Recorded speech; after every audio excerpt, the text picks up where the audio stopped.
ठीक देखा आपने। एलआईसी भी लोन देती है और बैंक के पर्सनल लोन और गोल्ड लोन से कम इंटरेस्ट रेट के साथ लोन देती है और बिना किसी सिबिल स्कोर की एलिजिबिलिटी के साथ लोन देती है। Hello friends, welcome to my channel Oberoi की राय। आज इस वीडियो में बात करूंगा एलआईसी की लोन फैसिलिटी के बारे में। इसमें बात करूंगा एलआईसी से लोन कौन कौन सी टर्म्स कंडीशंस पर कितने इंटरेस्ट रेट पर मिलता है और लोन लेने के लिए आपको कौन कौन सी डॉक्यूमेंट्स की रिक्वायरमेंट लगती है। वैसे तो लोन लेकर आप इंटरेस्ट के साथ पैसे देते हैं और कई बार एक फाइनेंशियल प्रेशर भी बन जाता है, इसलिए लोन की जरूरत कभी ना ही पड़े तो अच्छा है। पर आपको अगर फिर भी लोन लेना पड़ रहा है तो आप अपनी चल रही एलआईसी पॉलिसी से लोन ले सकते हैं। इसकी पूरी जानकारी के लिए इस वीडियो को पूरा देखें और फाइनेंशियल नॉलेज के लिए मेरे इस चैनल ओबराय की राय को सब्सक्राइब कर लें। अक्सर लोग इंश्योरेंस के नाम पर किसी एक प्राइवेट कंपनी का टर्म प्लान लेकर साथ में एक एलआईसी की पॉलिसी इसलिए लेते हैं कि इन केस कोई मिस हैपनिंग हो जाए तो एलआईसी तो क्लेम दे देगी और एलआईसी के पास हुए क्लेम से वो किसी प्राइवेट कंपनी की इंश्योरेंस पॉलिसी को चैलेंज कर सकें। इसके बाद वो बाकी की इन्वेस्टमेंट स्टॉक मार्केट में रिस्क के साथ करते हैं। बट स्टॉक मार्केट की एक टैगलाइन है, your investment is subjected to market risk. Overall देखा जाए तो ये प्रॉपर वे नहीं है। आपको हर तरह की फैमिली नीड के लिए अलग अलग एलआईसी के प्लान में सेविंग करनी चाहिए, क्योंकि अगर किसी साल मार्केट क्रैश हो जाए और आपको आपके फैमिली की बेसिक फाइनेंशियल नीड जैसे कि चाइल्ड एजुकेशन, चाइल्ड मैरिज या फिर किसी फैमिली मेंबर की मेडिकल इमरजेंसी के लिए इंस्टेंटली पैसे की जरूरत होती है तो फिर आप लोन की तरफ जाते हैं। ऐसे में आपके पास ऑप्शन रहती है कि आप बैंक से लोन लें या आप फिर अपनी चल रही सिंगल एलआईसी पॉलिसी से लोन लें। अब अगर बात करें एलआईसी की लोन की टर्म कंडीशंस की, तो इसमें देखते हैं कि किन किन पॉलिसीज में आपको लोन की फैसिलिटी मिलती है। एलआईसी अपने हर एंडोमेंट पॉलिसी पर लोन देती है। ये पॉलिसी के टेबल और इनके नाम इस लिस्ट में दिए हैं। पर इसके अलावा भी एलआईसी में कुछ ऐसे प्लान हैं जिस पे आपको पॉलिसी से लोन नहीं मिलता। इसमें पहले है एलआईसी का टर्म प्लान। एलआईसी में दो तरह के टर्म प्लान हैं, न्यू जीवन अमर प्लान नंबर 955 और एलआईसी का सरल जीवन बीमा जिसका प्लान नंबर है 859। इन प्लान में मैच्योरिटी नहीं होती, खाली पॉलिसी होल्डर का रिस्क कवर होता है। उसके बाद है एलआईसी की यूलिप पॉलिसीज। इन पॉलिसीज से आपके पैसे को शेयर मार्केट में लगाया जाता है, तो इन पॉलिसीज में फुली श्योर कोई फिक्स वैल्यू पॉलिसी में नहीं होती। प्रेजेंटली एलआईसी में चार तरह के यूलिप पॉलिसीज हैं, जो है निवेश plus plan number 849, SIIP plan number 852, pension plus plan plan number 867, endowment plus plan number 935।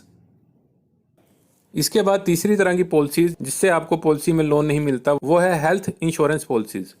LIC में दो तरह के हेल्थ इंश्योरेंस प्लान हैं। पहला है आरोग्य रक्षक प्लान नंबर 906 और इसके साथ दूसरा प्लान है कैंसर कवर प्लान नंबर 905। इन तीनों तरह के पॉलिसीज प्लान में आपको आपकी पॉलिसी से लोन फैसिलिटी नहीं मिलती। इसके बाद बात करते हैं पॉलिसी में लोन लेने के लिए क्या क्या एलिजिबिलिटी कंडीशंस होनी चाहिए। अगर आपकी पॉलिसी में पॉलिसी की सरेंडर वैल्यू बनती है तो आप अपनी पॉलिसी से सरेंडर वैल्यू के 90% अमाउंट तक लोन ले सकते हैं। अगर आपकी पॉलिसी फरवरी 2020 से पहले की ली हुई है तो आप 3 साल तक का प्रीमियम पे करने पर अपनी पॉलिसी से लोन ले सकते हैं। यानी अगर आप ईयरली मोड में प्रीमियम पे कर रहे हैं तो आप 3 प्रीमियम पे होने पर, अगर आप हाफ ईयरली मोड में प्रीमियम पे कर रहे हैं तो 6 प्रीमियम पे होने पर, और अगर आप क्वार्टरली मोड में प्रीमियम पे कर रहे हैं तो 12 प्रीमियम पे करने पर, और अगर आप मंथली मोड में प्रीमियम पे कर रहे हैं तो 36 प्रीमियम पे करने पर आप अपनी पॉलिसी से लोन ले सकते हैं। पर अगर आपकी पॉलिसी फरवरी 2020 के बाद की है तो आप 2 साल तक का प्रीमियम पे करने पर अपनी पॉलिसी से लोन ले सकते हैं। यानी अगर आप ईयरली मोड में प्रीमियम पे करते हैं 2 प्रीमियम पे होने पर, अगर आप हाफ ईयरली मोड में प्रीमियम पे कर रहे हैं तो 4 प्रीमियम पे होने पर, अगर आप क्वार्टरली मोड में प्रीमियम पे कर रहे हैं तो 8 प्रीमियम पे होने पर, और अगर आप मंथली मोड में प्रीमियम पे कर रहे हैं तो 24 प्रीमियम पे करने पर आप अपनी पॉलिसी से लोन ले सकते हैं। पर अगर आपने अपनी पॉलिसी में पॉलिसी का प्रीमियम पूरा पे नहीं किया है तो आपको आपकी पॉलिसी से लोन नहीं मिलता। इसके बाद बात करें पर्पस ऑफ लोन की, तो एलआईसी में आप किसी भी पर्पस से अपनी पॉलिसी में लोन ले सकते हैं। बैंक में अलग अलग पर्पस के लिए अलग अलग तरह के लोन प्रोसीजर होते हैं, जैसे कि personal loan, business loan, gold loan, loan for construction, और इन सभी के लिए अलग अलग तरह की फॉर्मेलिटीज होती हैं। पर एलआईसी में ऐसा नहीं है।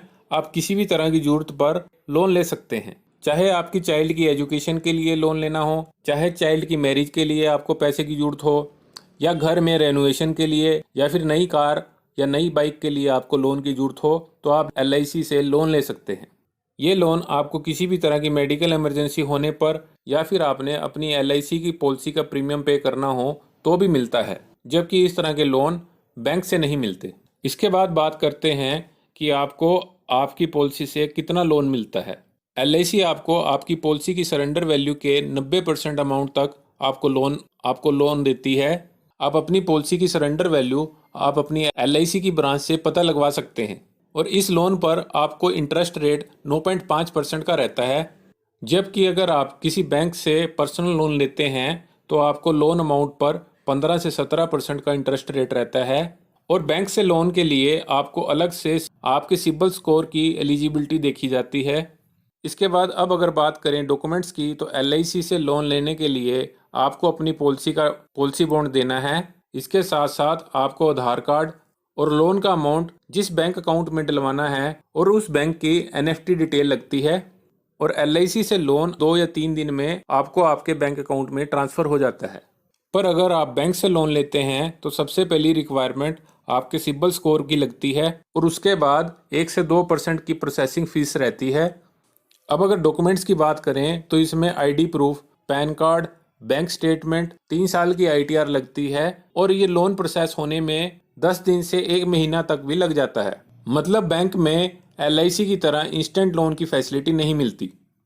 इसके बाद अगर बात करें EMI के साथ रीपेमेंट की, तो LIC की पॉलिसीज में आप 6 महीने तक बिना इंटरेस्ट अमाउंट के अपना प्रीमियम पे कर सकते हैं, और उसके बाद चाहें तो अपना सारा इंटरेस्ट अमाउंट एक साथ उतार सकते हैं, या फिर प्रीमियम के साथ इंटरेस्ट अमाउंट भी पे कर सकते हैं।